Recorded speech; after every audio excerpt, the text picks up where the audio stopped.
আসসালামু আলাইকুম। এই ভিডিওতে আমরা দেখব কিভাবে একটি সাবডোমেন তৈরি করতে হয়। চলুন আমরা দেখে নেই কিভাবে একটা সাবডোমেন তৈরি করতে হয়।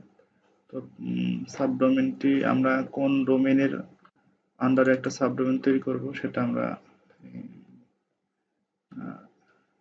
লিখে দেখাচ্ছি আপনাদের। https reflexthemes.com। তো এই ডোমেনটির আমরা একটা সাবডোমেন তৈরি করব।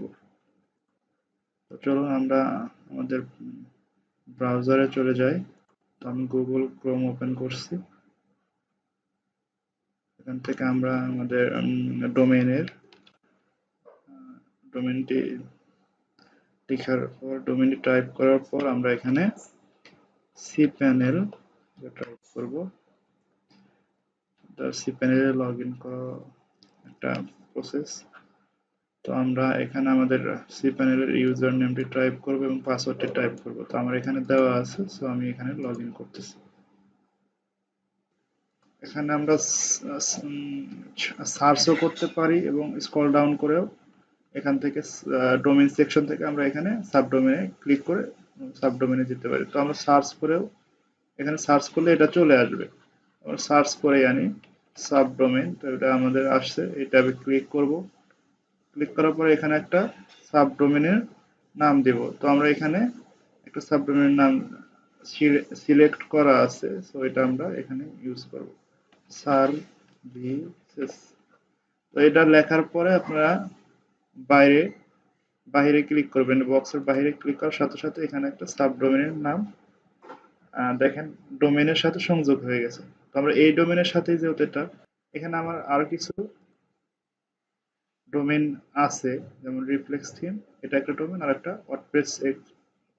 ওয়ার্ডপ্রেস টুল XYZ। এই দুইটা ডোমেন আমরা কোন ডোমেনের আন্ডারে তৈরি করব সেটা এখানে সিলেক্ট করে দিতে পারবো। তো আমরা রিফ্লেক্স থিমস এই ডোমেনের আন্ডারে যেহেতু এটা তৈরি করব, সেহেতু এখানে আমরা সিলেক্ট করে দিয়েছি। তারপর আমাদের এখানে ক্রিয়েটে ক্লিক করব। দেন কিছু সময় নেওয়ার পর আমাদের অটোমেটিক্যালি একটা সাবডোমেন তৈরি হয়ে যাবে। আগে আমার দুটি এখানে সাবডোমেন তৈরি করা হয়েছে।